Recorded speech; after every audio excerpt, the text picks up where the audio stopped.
Hello, my friend. Today I will tell you another long-forgotten legend.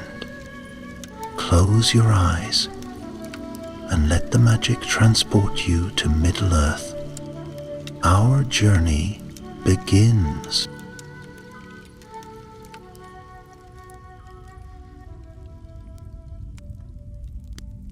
In the northern reaches of Beleriand, where the wind ran free over the high moors and the stars danced like frost upon the heavens, there lay a land both bleak and beautiful. Hithlum it was named, and there the air was sharp with the scent of cold stone and glacial waters, and the mountains stood tall as sentinels of an ancient world. Beneath their shadow the elves of the house of Fingolfin made their home, proud and grim, their eyes bright with starlight and sorrow. Long ago they had returned to Middle-earth, exiles from the blessed realm, driven by fire and vengeance, by the oath of Feanor and the yearning to reclaim the Silmarils, those sacred jewels stolen by Morgoth, the black foe of the world. But the doom of Mandos lay heavy on their hearts, a curse pronounced by the Valar themselves, and though their swords gleamed and their banners flew, the shadows clung to their hopes like ivy to an old wall. It was winter now in Hithlum, deep and biting. The winds came down from the arid Wethrin, the mountains of shadow, howling through the crags and ravines like wolves in mourning. Snow lay thick upon the ground, and the skies above were vast and gray, as if the world itself had grown weary of color. Fires flickered in the watchtowers of Hithlum, and the guards wrapped themselves in fur-lined cloaks, their breath ghosting in the air as they looked northward with wary eyes. And there, in the cold silence of the northern horizon, something stirred. It began as whispers, threads of unease carried on the wind. The birds flew oddly in frantic circles, then vanished altogether. The wolves howled, not in hunger but in warning. Trees groaned beneath unseen pressures, and the stars themselves seemed to waver in the night sky, like reflections in troubled water. Fingon, son of Fingolfin, stood upon a high ridge above the pass of Sirion, his silver helm gleaming faintly beneath the pale moonlight. His eyes, gray as stormy seas, searched the distant hills. He felt the change in the air, the unspoken tension that clutched at the world's edge.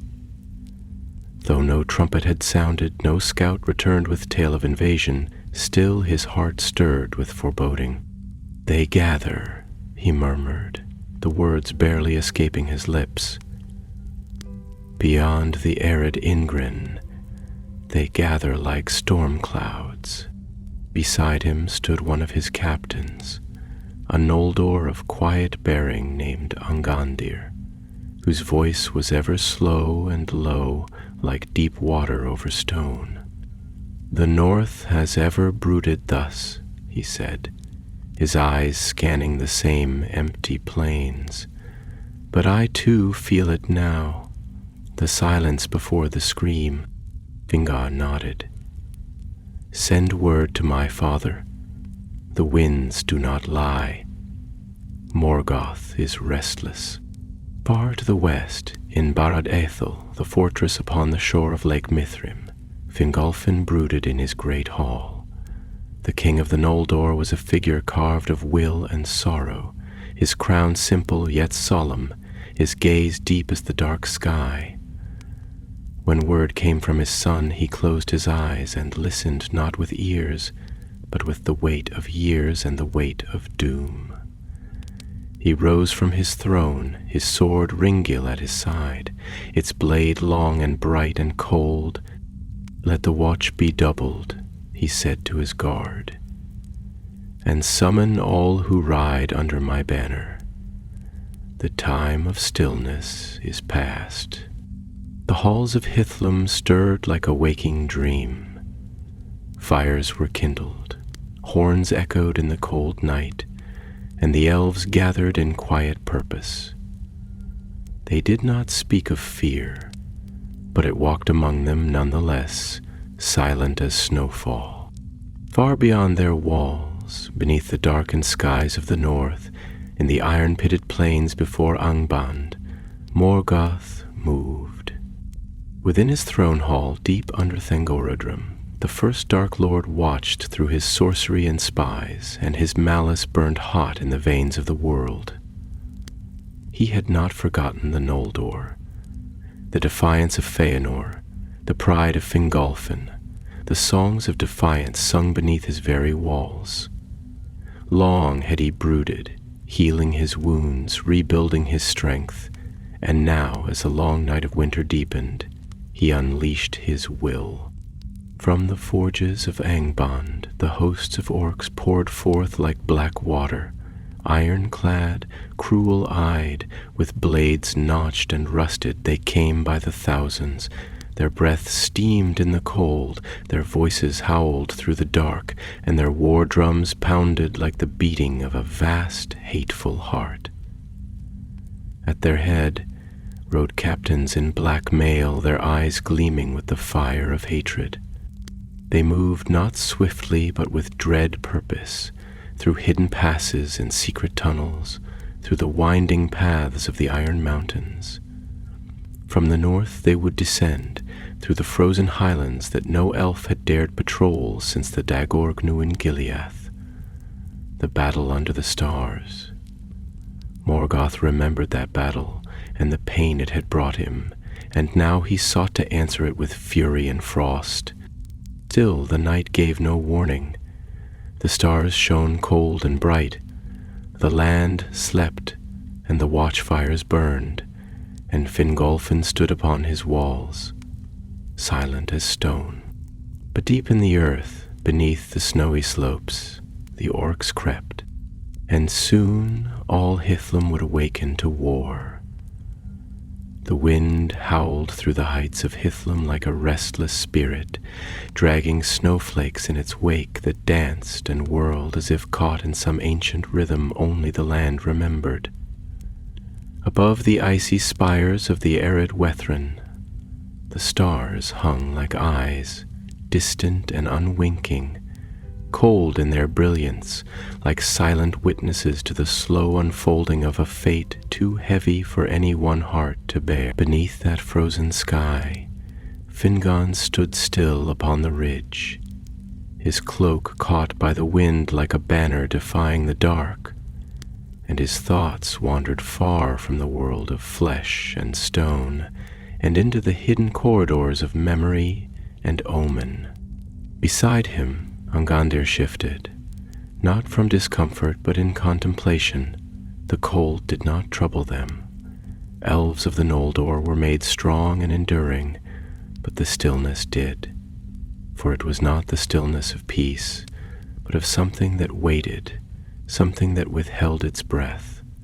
It was as if the land itself feared to move, as though it, too, could sense the footfalls of something ancient stirring once more in the deep and shadowed places. Angandir, Fingon said at last, his voice low yet clear as the ringing of a silver bell across water.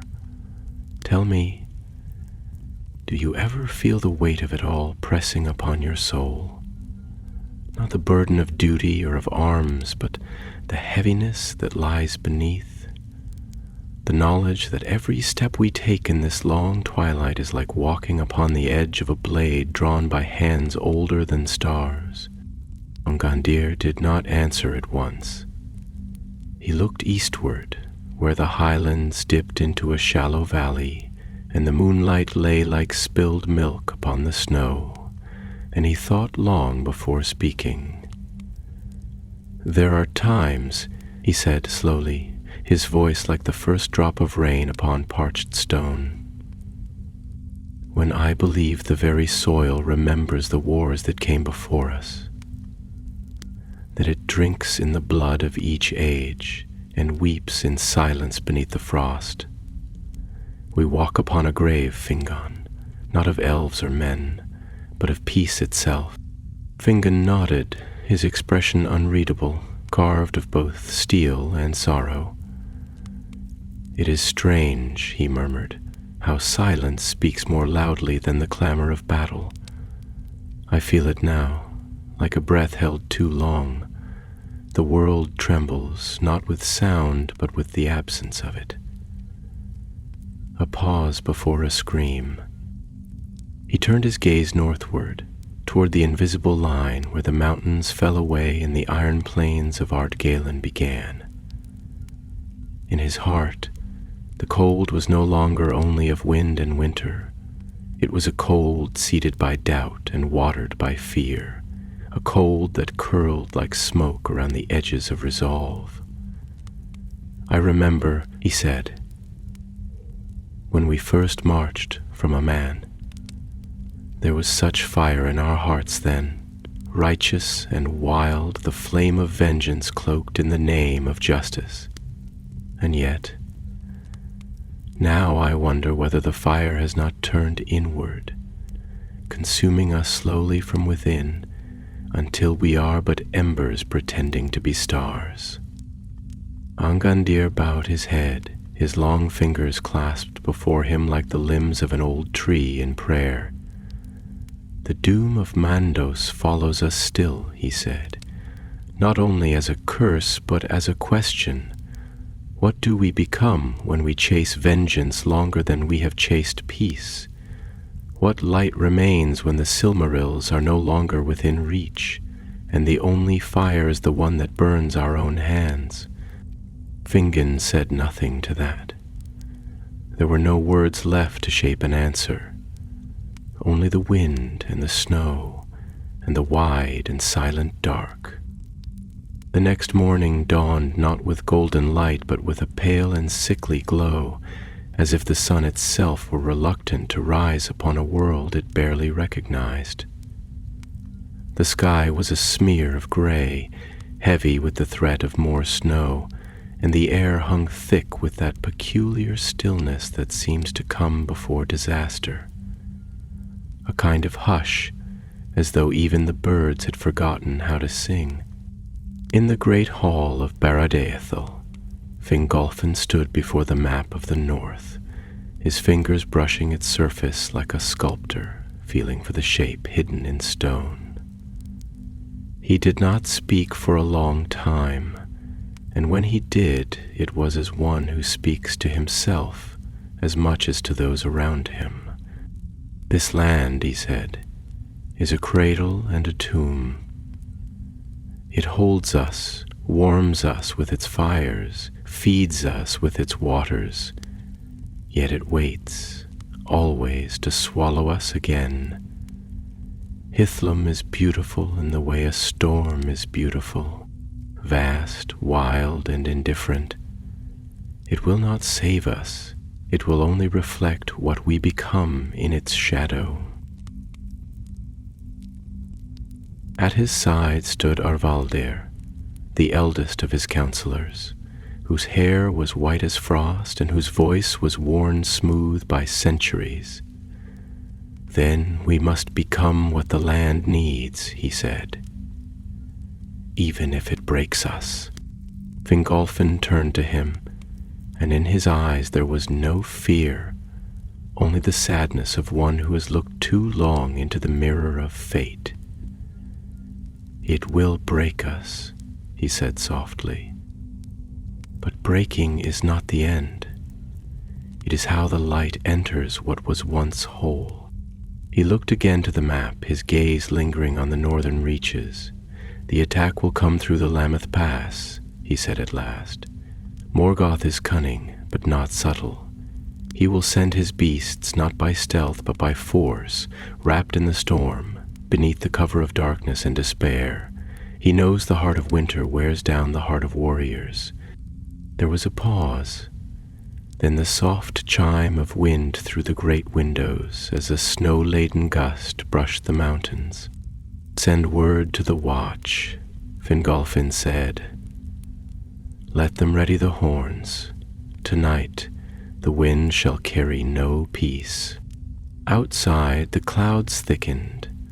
The sky darkened though it was yet day, and from the hidden paths of the north the orcs moved as shadows upon the land, drawn not only by hatred, but by a hunger older than fire, a thirst for ruin seeded by the will of Morgoth himself.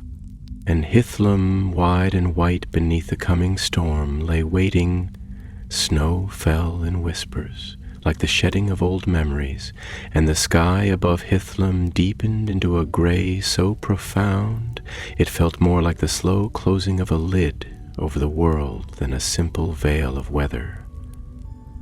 The light had grown thin, stretched like a dying breath across the mountains, and every pine branch, every bare hill and frozen stream lay still beneath the thickening veil. In this vast and haunted hush, the wind no longer sang. It watched. It waited.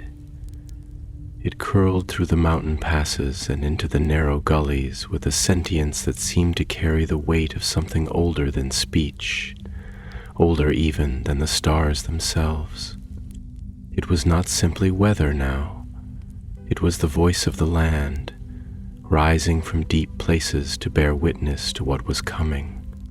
At the northernmost border, along the ridge that marked the gateway into Hithlum's heart, a company of sentinels stood upon the heights, cloaked in gray and wrapped in silence. Among them was Silmarillion, a younger captain of the guard, whose eyes burned with that peculiar mix of pride and dread often found in those too young to remember the early wars and too old to believe in the false safety of distance.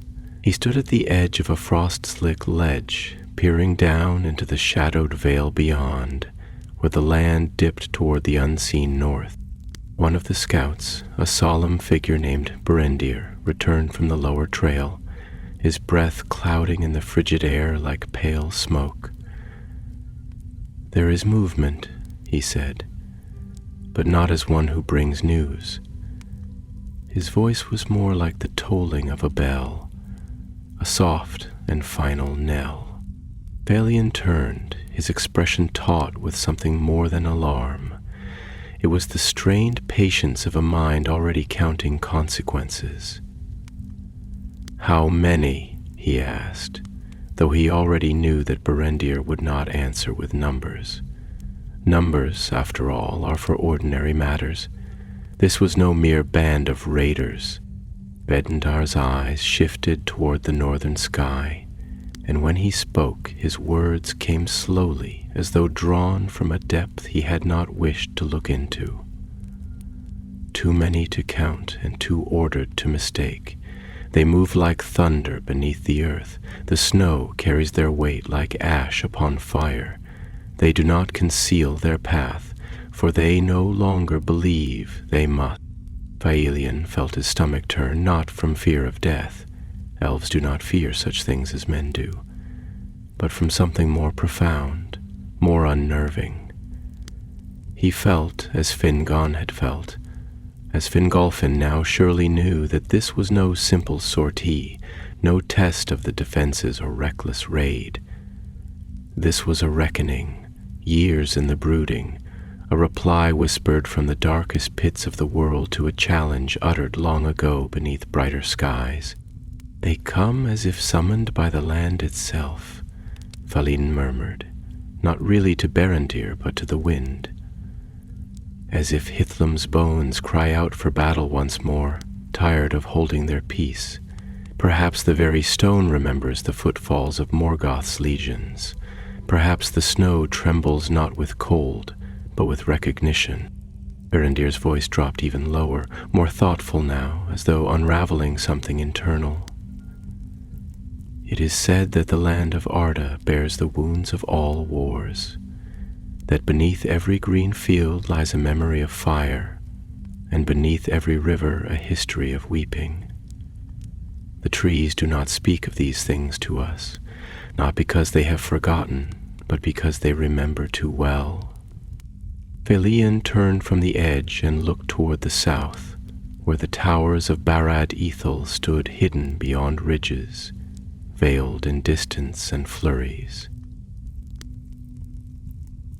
"Then let them remember us," he said, the wind catching his words and carrying them outward like embers in the storm. Let the stones speak of defiance, and the rivers sing of those who stood. And so the horns were sounded, not with panic, but with sorrow, as if acknowledging that the hour of mourning had arrived before death itself. The sound echoed down the frozen cliffs, rolling over the hills like the voice of a fallen star, and in the great hall of Fingolfin the echoes reached even the stones. The king was seated upon a great chair carved not for comfort, but for clarity. Its frame was made of ash and iron, its arms plain but strong, and behind it a single narrow window looked northward, a window that let in no sun but always carried the breath of the wind. When the horn sounded, Fingolfin did not rise at once. Instead, he let the sound wash over him, his eyes closed, his hands resting open upon the arms of the chair. He was not thinking of strategy, not yet, nor of the blood that would soon soak the snow.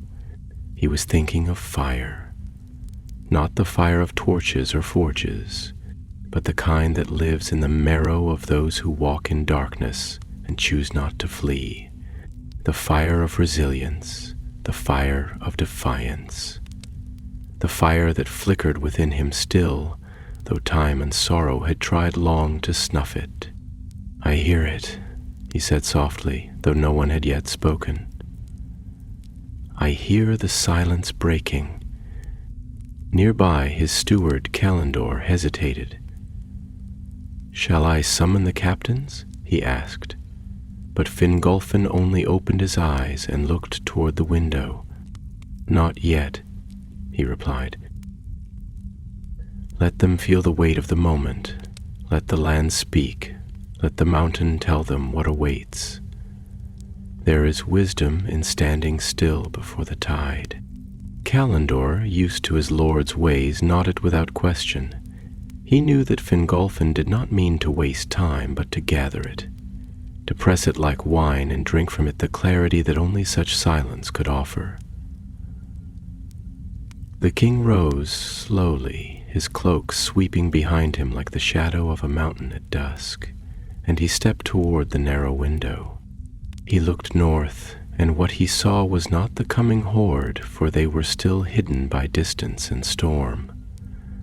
What he saw was the vast silence of the land, how it bowed, how it waited. Hithlum, wide and wintry, was bracing itself, not cowering, not shuddering, but stealing. It was a land that had borne too much to break easily, and he whispered, as if to the stone, "So it begins." The snow did not fall that night. It floated, as if reluctant to touch the earth, as if unsure whether this was a world it still wished to land upon.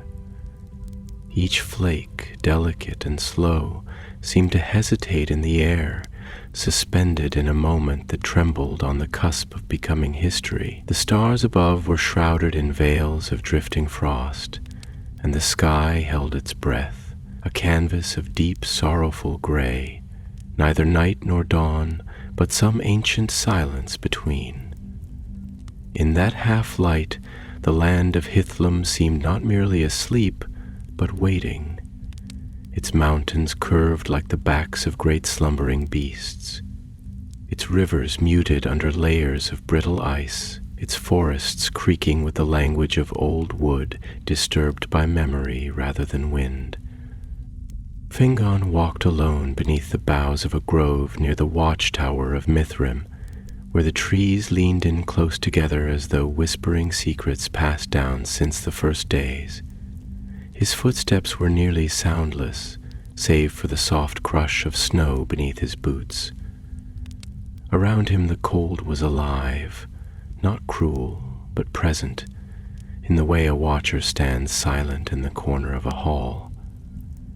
He reached out and laid a hand against the bark of one of the old pines, and for a moment he simply breathed. The cold against his palm felt like stone that remembered warmth, and in the stillness he spoke, not aloud, but within himself, as one speaks to an unseen friend long thought lost. He did not flinch at the frost. He let it enter his bones, for there was something sacred in not fleeing from discomfort, in standing where the fear was thickest and letting it teach you. Courage, he thought, was not the absence of dread, but the decision to remain with it. And tonight he would remain. The quiet was broken not by the sound of war, but by the approach of a voice, soft and hesitant, yet threaded with an ancient timbre. It was Angandir once again, his presence a shadow to Fingon's flame, a moon to his comet, steady and reflective. "You seek counsel from the trees now?" Angandir asked, his tone gentle, with none of the irony it might have carried in other times. "Or perhaps from the snow, which speaks softly but always speaks truly." Fingon's eyes did not leave the bark, though his lips curved slightly into something that was not quite a smile. "The trees remember," he said. "They forget nothing, though they speak slowly. Their wisdom is not in answers, but in endurance. They grow where they can, bend when they must, and even in death they feed the world."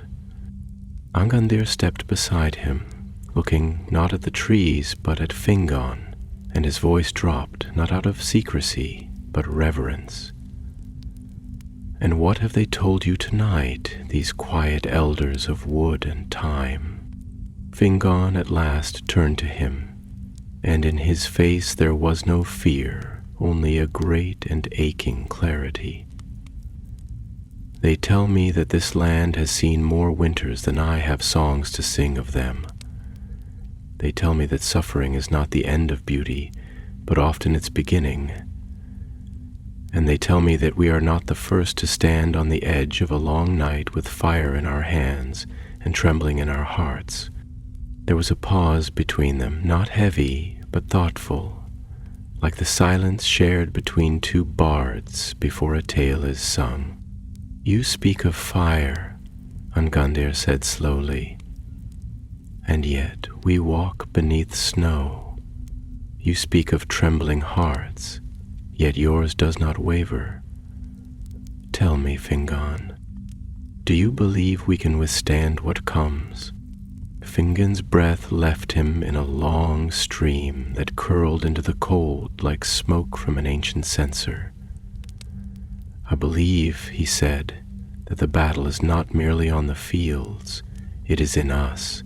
The enemy comes not only to take land or life, but to sow despair, to make us believe that our songs are fading echoes, that our banners are lies, and that our memories are nothing but the reflections of a world already lost." He turned now, facing Angandir fully. "But I do not sing because I believe we will win, though I hope we might. I sing because if we fall silent, then the enemy has already taken what matters most. I do not raise my sword because I think it cannot be broken, but because the act of raising it says to the darkness, 'You shall not have me, not this hour, not this breath, and if we fall, we shall fall like stars, burning.'" Angandir closed his eyes briefly, and when he opened them, there was a light in them that had not been there before. "Then let us burn together," he said quietly, "for in fire there is memory, and memory is stronger than the void." As they returned to the tower, the wind rose slightly, just enough to stir the trees. The branches moved with a sound like sighing, and the snow whispered downward, cloaking the path behind them. The land, it seemed, had heard their words and marked them. The grove was left behind but not forgotten, and the frost that lingered on their cloaks shimmered as though touched by starlight. In the distance, beneath the shadowed arches of the northern range, the first glimmers of fire broke the horizon, not light to guide, but to threaten. The orcs had reached the outer ridges of Hithlum. Their torches burned like eyes in the dark, flickering with a cruel joy, and their cries echoed against the stone, a sound between a snarl and a laugh, carried far by the bitter air. At Barra de Ishel, Fingolfin stood atop the battlements. He looked out into that gathering dark and saw the storm that had been promised. But he did not look away. The sky pressed low, full of ash and omen, and the mountains waited, as they always did, unmoved but not unaware. The earth was about to speak, and all who stood upon it would learn the weight of its voice. And Hithlum, wrapped in silence and snow, was ready to answer. The storm came not as a thunderclap, but as a slow unraveling, a gradual smothering of sky and clarity, a tightening of the unseen hand that lay upon the north. There was no lightning to announce its coming, no tempest of wind to throw open the gates of battle with blinding drama. Only the slow thickening of snow, the deepening hush of the valleys, the way sound began to die in the air like the last breath of a candle before it fades. The cold became a presence rather than a sensation. Not merely a chill, but a pressure, something that folded into the hollows of armor and the creases of cloaks. Something that did not sting, but numbed, quietly, methodically, until it became part of the soul itself. At the foot of the high passes, the orcs gathered like a spreading stain, dark figures beneath dark skies, their torches little more than slits of anger in the snow-heavy dusk. They moved in strange rhythm, not like soldiers disciplined by valor or kingship, but like tides pulled by a will greater than their own, a will that burned from far behind them in the deep hells of Angband. That will, the shadowed thought of Morgoth himself, pulsed through them not as command but as hunger. They had no songs, for they needed none. They had no fear, because they had been emptied of it. They knew not what honor was, nor what grief could undo, and so they marched with the quiet of inevitability, like the coming of night over a dying fire. From the ridgelines of Hithlum, the sentinels watched them descend, not with panic, but with the still gaze of those who have already accepted that their names may soon pass from memory into myth. Among them stood Silmarillion once more, and at his side was Berendir, his face carved in frost, his eyes narrowed not in doubt but in a kind of reverence, as though he were watching not an army but a vision of fate made manifest. "They do not stop," Berendir said after a long time, and his voice, though calm, carried something beneath it, something brittle. "They do not tire.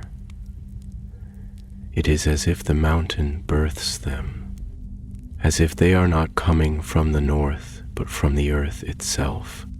Silmarillion did not answer at once. His gaze was fixed on the line of torchlight snaking down into the hollows, curling around the bones of the land like a serpent seeking warmth. And when he spoke, it was not with the voice of a captain, but of a man listening for meaning in the rhythm of doom. "There is a truth," he said softly, "that I have not spoken until now. Perhaps I feared it. Perhaps I thought that by speaking it I would make it real. But there is no more time for such luxuries. What we face is not merely an army. It is a memory of the world before light, before song, before shape. Morgoth does not make war for land or for conquest or even for vengeance. He makes war because creation offends his hunger. Berendir tilted his head, his breath a soft plume in the still air. Then we must stand not as warriors, but as answers, he said. If they are the question of whether beauty can survive the scream, then let us be the reply.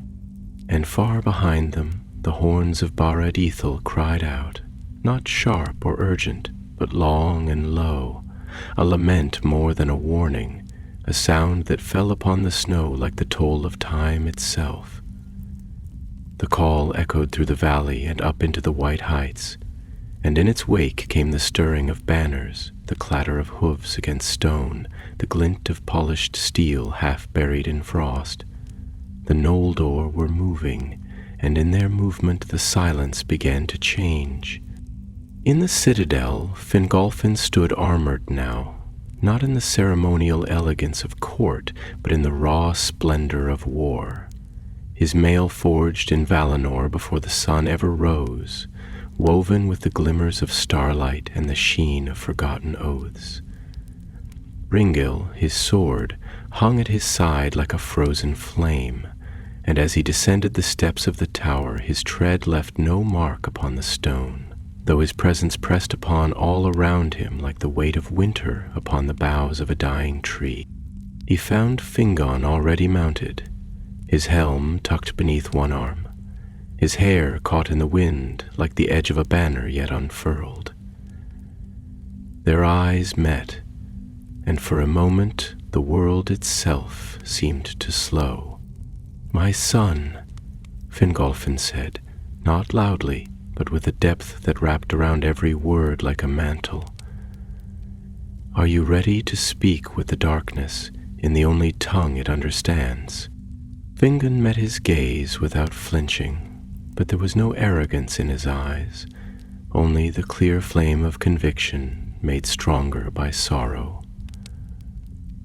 "I do not ride to conquer," he said. "I ride to be seen. If the shadow must cover this land, let it first pass over those who refused to bow." Fingolfin nodded, and for a breathless moment the space between them held the echo of things not said.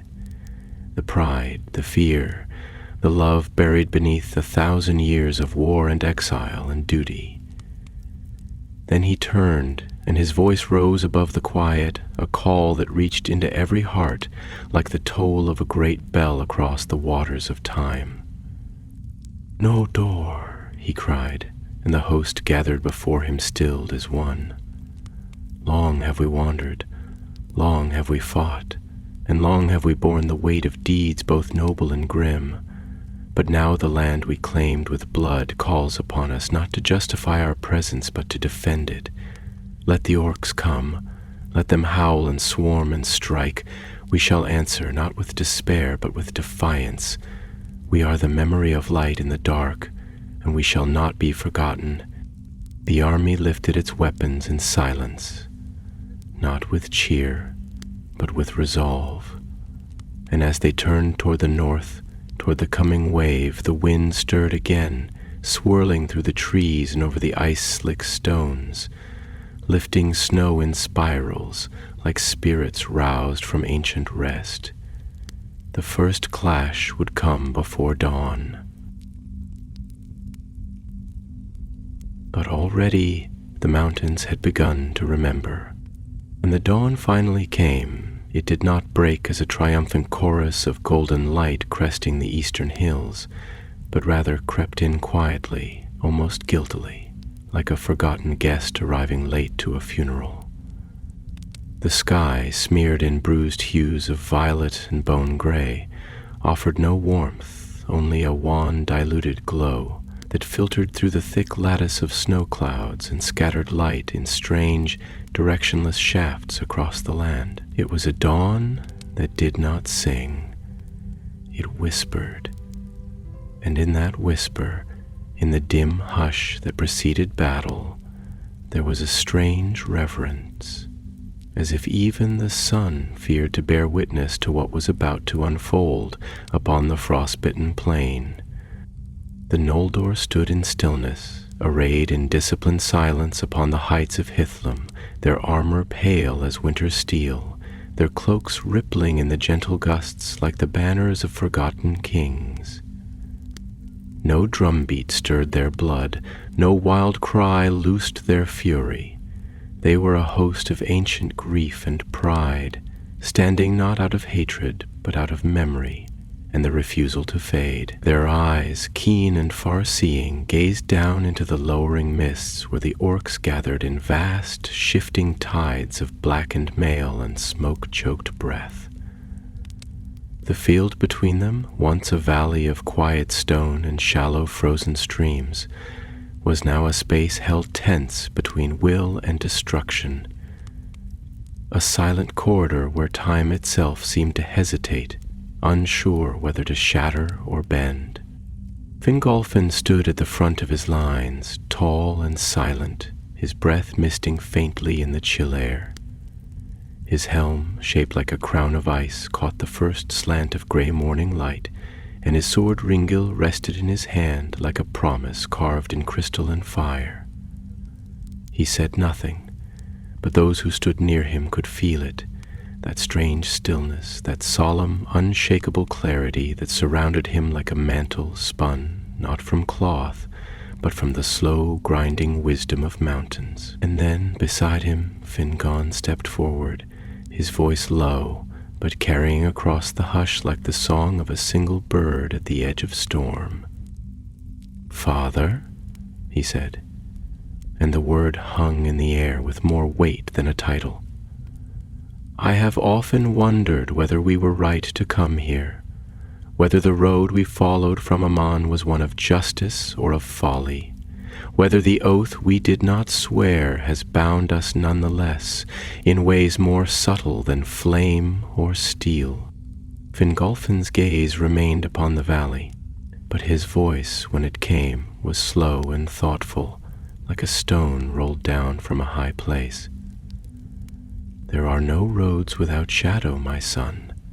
Every path that leads from light into darkness, even if taken in righteous fire, brings the fire with it, and we who left the blessed realm did so knowing that we might never see its shores again, not because we were cast out, but because we could not bear the stillness when the world beyond cried out."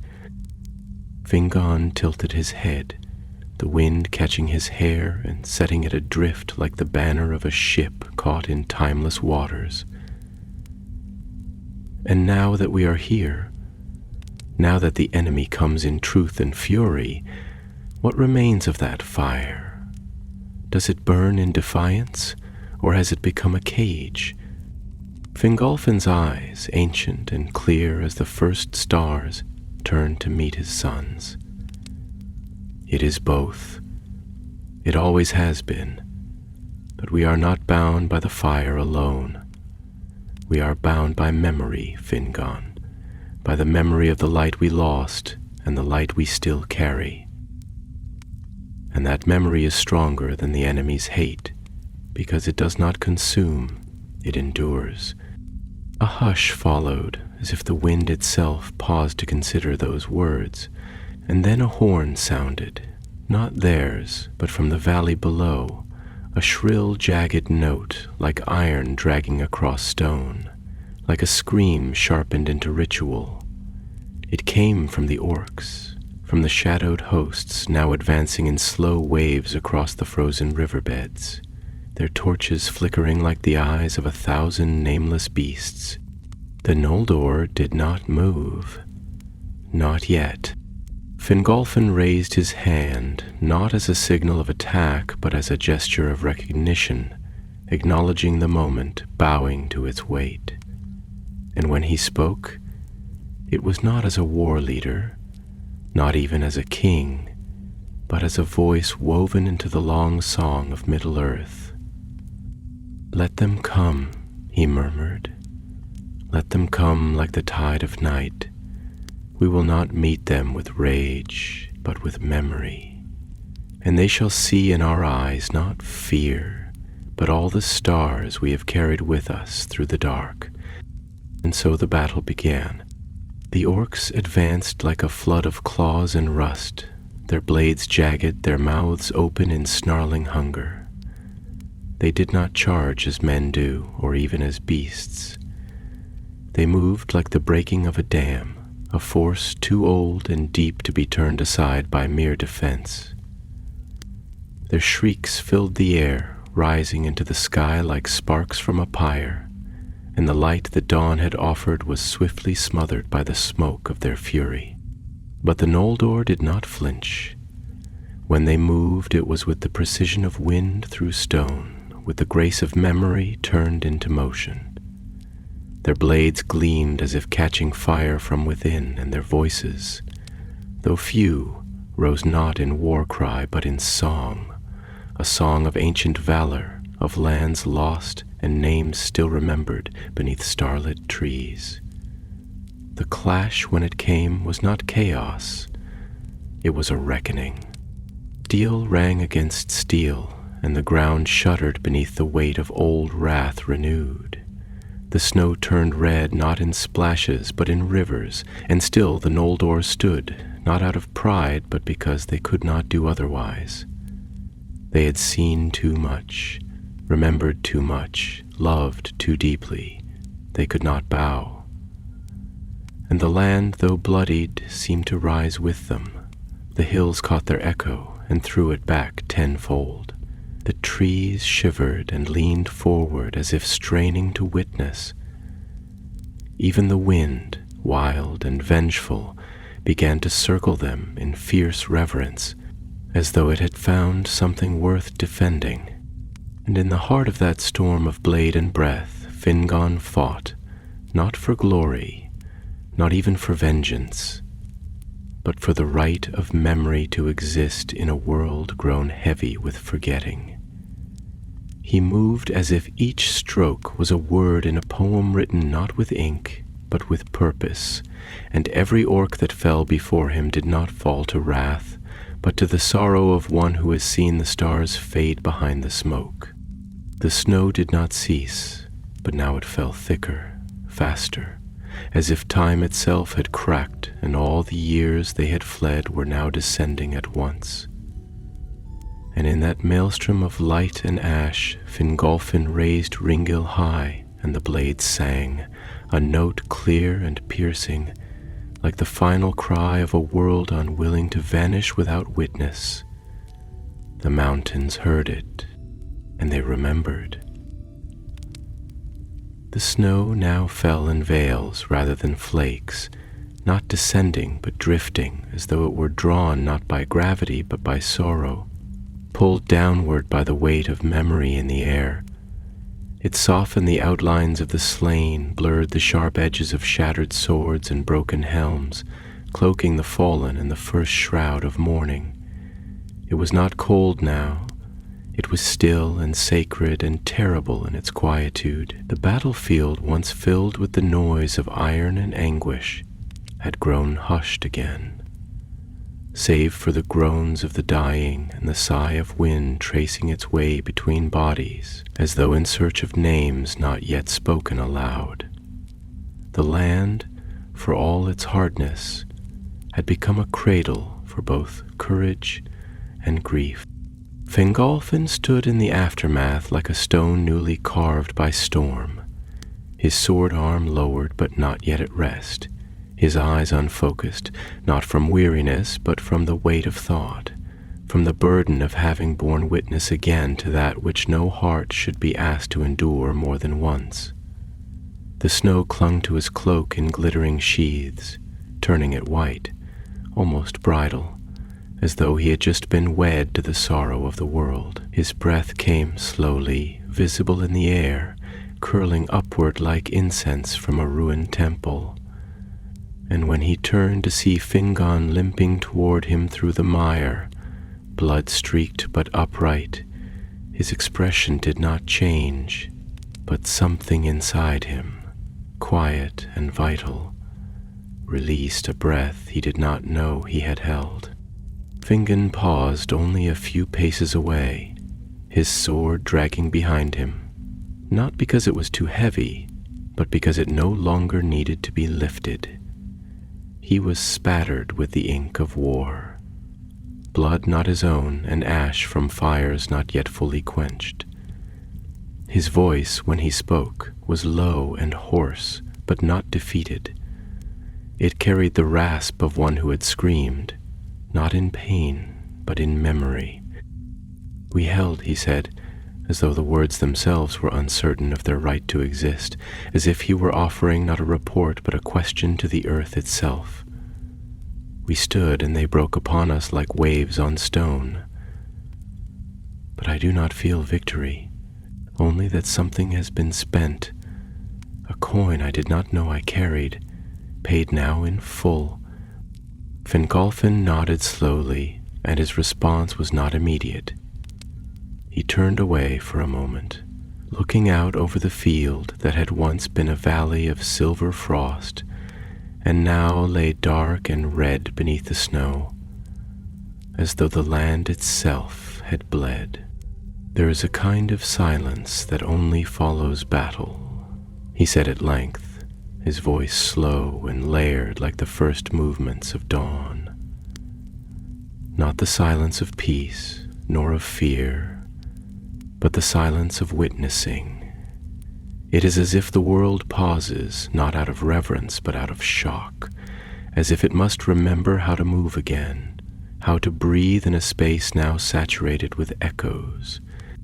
Fingon knelt beside a fallen comrade, one hand resting gently on the cold brow of the elf who had once ridden beside him. "Do you think they knew?" he asked, not looking up.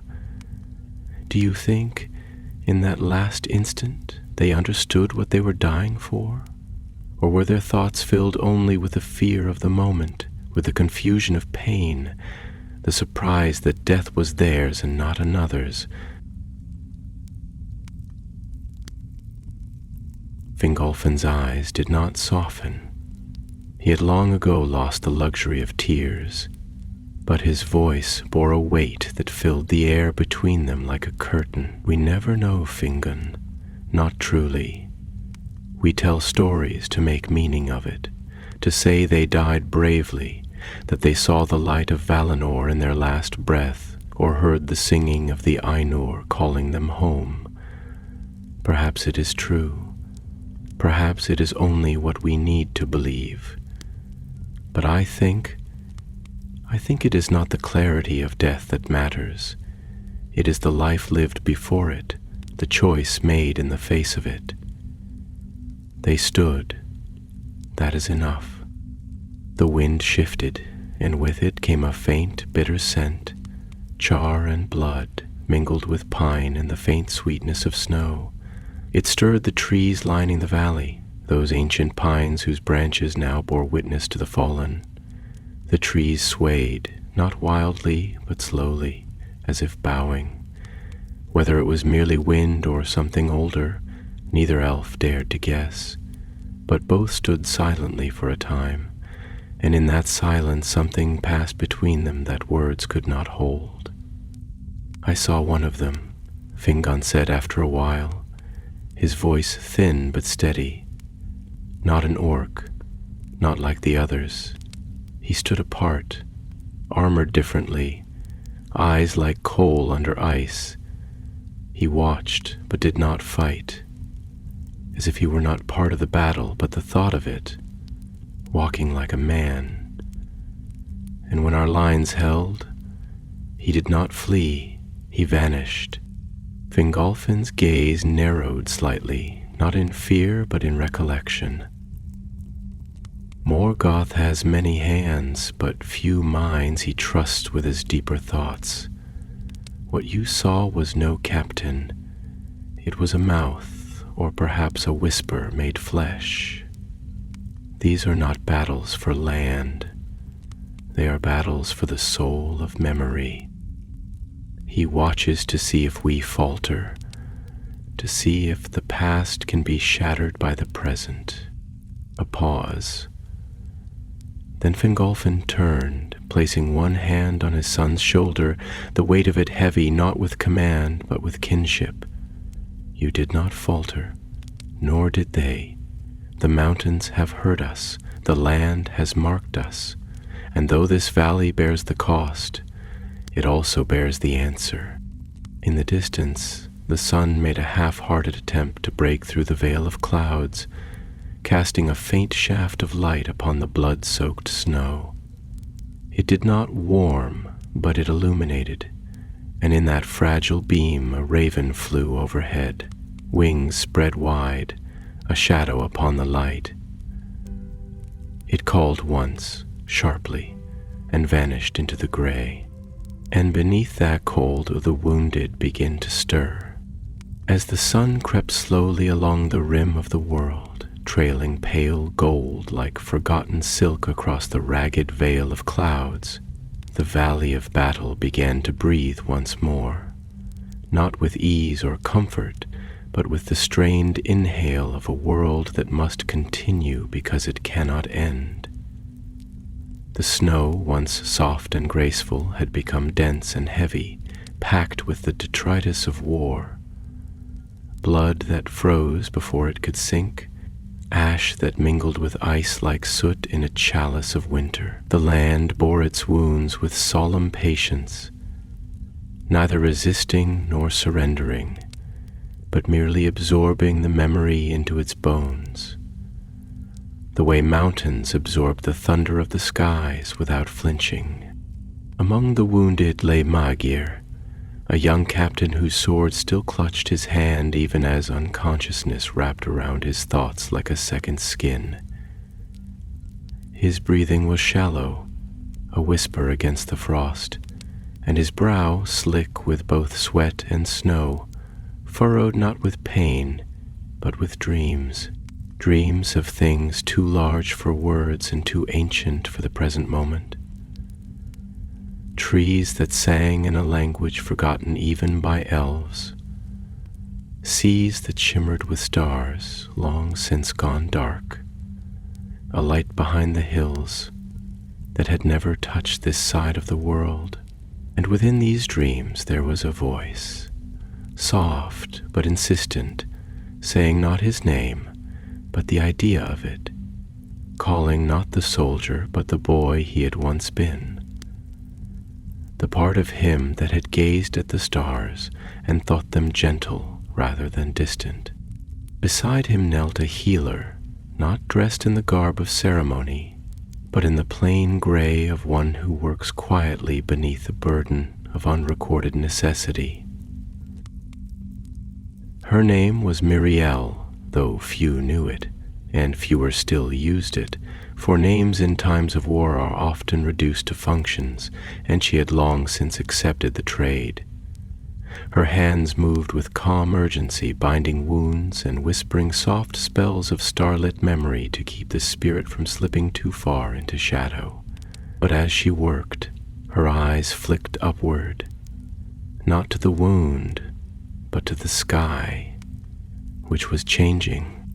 For now, above the field, the clouds were parting, not wholly and not with ease, but like a curtain drawn back by uncertain hands, and behind them the stars of morning began to emerge, not bright but clear, shimmering like questions too old to answer and too sacred to ignore. The wind had stilled for a moment, as if pausing to listen, and in that pause even the groans of the injured seemed hushed. It was not peace, it was recognition. The world, it seemed, had seen what had occurred here, and for a moment it bowed. Fingolfin stood upon the ridge once more, though his armor now bore dents and streaks of dried shadow, and the white cloak that had once marked his command was now the dull gray of ash-stained wool. He looked out over the field, not with triumph, but with the gaze of one who has peered into the deep places of the earth and seen not monsters, but reflections. His thoughts, when they came, were not of strategy nor of song, but of silence, the kind that dwells beneath rivers and inside the hearts of trees, the kind of silence that speaks not with absence, but with presence. Fingon approached slower now, the weight of the fight having sunk into his muscles like stone warmed by fire then left to cool. He bore no wounds that could be seen, but his shoulders sagged in the way that only grief can bend a man, not from sorrow for the fallen alone, but from the sheer magnitude of bearing witness. He did not speak at once, but stood beside his father, the two of them like twin statues carved from the same ancient thought. When at last he spoke, his voice was low and strangely measured, as if each word had been carved carefully from within. They have withdrawn, or perhaps they have scattered. Either way the field is ours, but I find myself wondering, have we won, or have we merely endured longer than they expected? Fingolfin nodded slowly, not in agreement, but in reflection. To win, I think, is to take something, a crown, a city, a name. But to endure is to keep something, and what we keep is more precious, I think, than any victory, for it is the memory of what we are when the night comes. Fingon turned his gaze skyward to where the clouds continued to unravel. The stars are returning.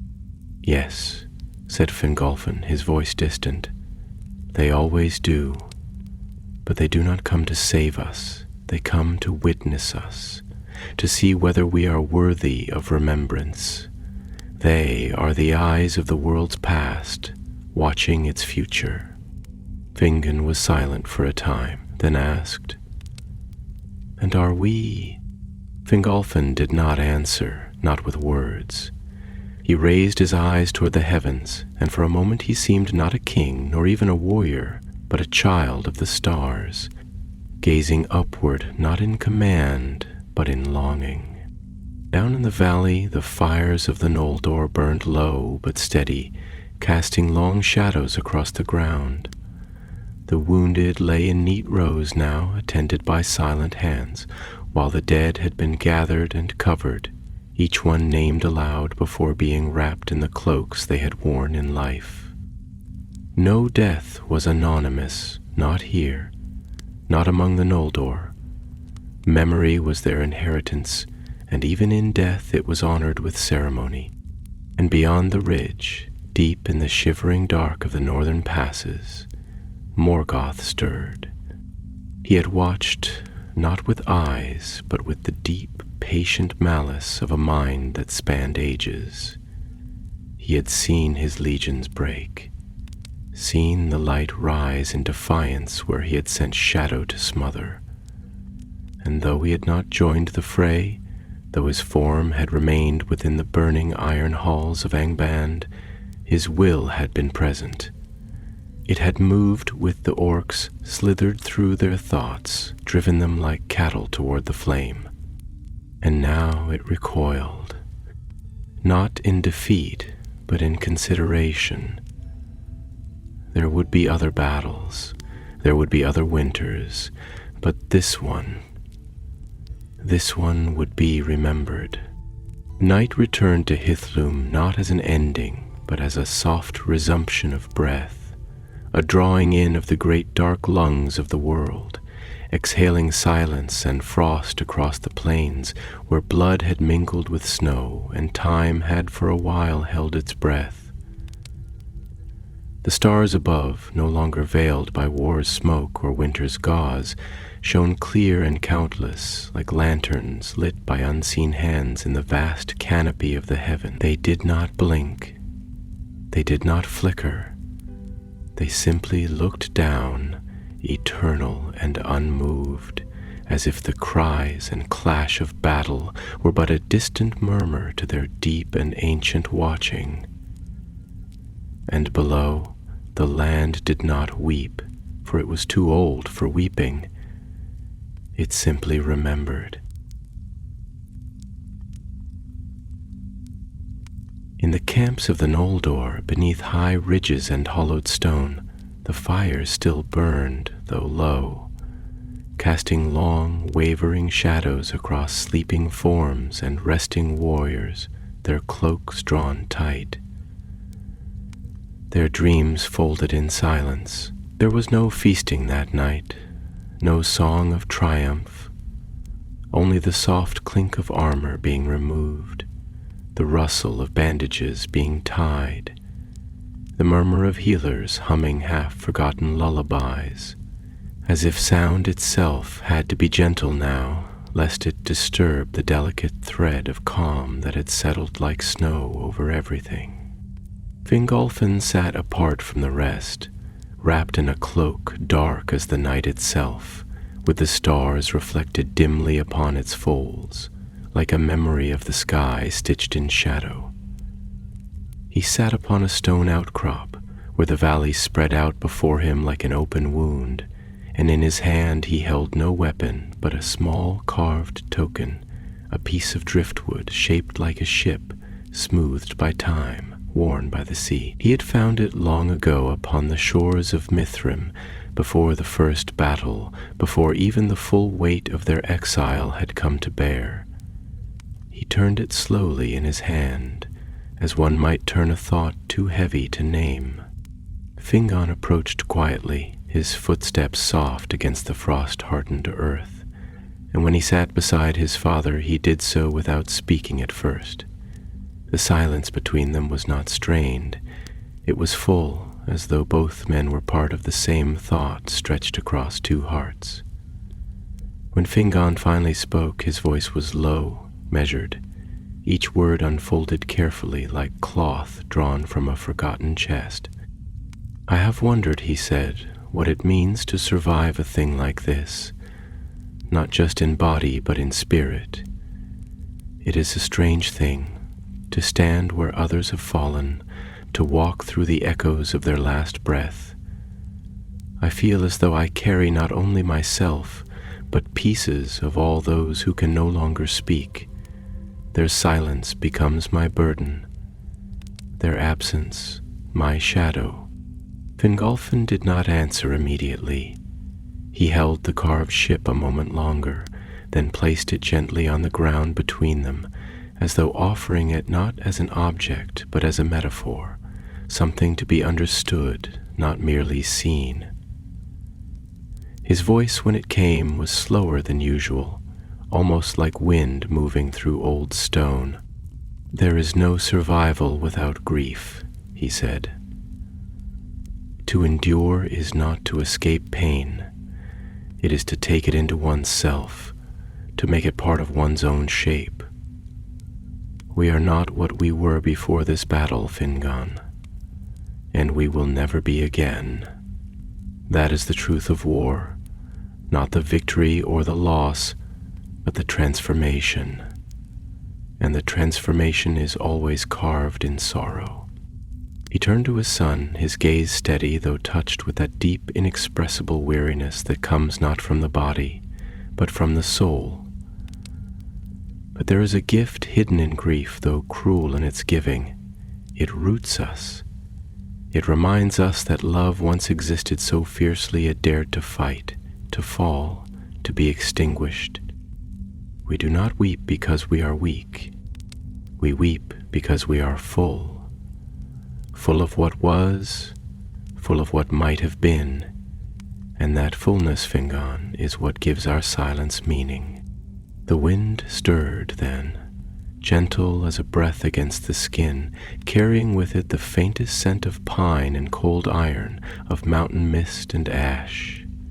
The trees surrounding the camp swayed ever so slightly, their limbs creaking not in complaint but in assent, as if the forest itself agreed with the sentiment, as if it too bore the weight of memory carved deep in bark and root. Fingon bowed his head, and for a long time neither of them spoke, but merely sat together beneath the stars, father and son, commander and heir, grief-worn men whose souls still burned with the fading fire of a day that had nearly undone them. At last Fingolfin rose, and when he spoke again it was with the cadence of one who has made peace not with death but with the fact of it. "We will bury them tomorrow," he said, "each one by name, with stone and with song. Let no spirit pass unremembered." Fingon nodded, rising beside him. "And after that?" Fingolfin looked once more to the horizon, where the mountains stood as they always had, tall and silent and unyielding, their snow caps glinting like distant promises, their slopes veiled in night. After that, he said, "We watch, we prepare, we wait." For this was only the first echo. Morgoth is patient, but so are we. The stars may wane, but they do not forget how to shine. And so the night deepened, and the camp fell once more into the hush of aftermath. Somewhere far in the north, beyond the reach of the stars, a black wind stirred in Angband, and the forges glowed again. But in Hithlum the fires of remembrance held strong, and the mountains, old and knowing, whispered. They stood.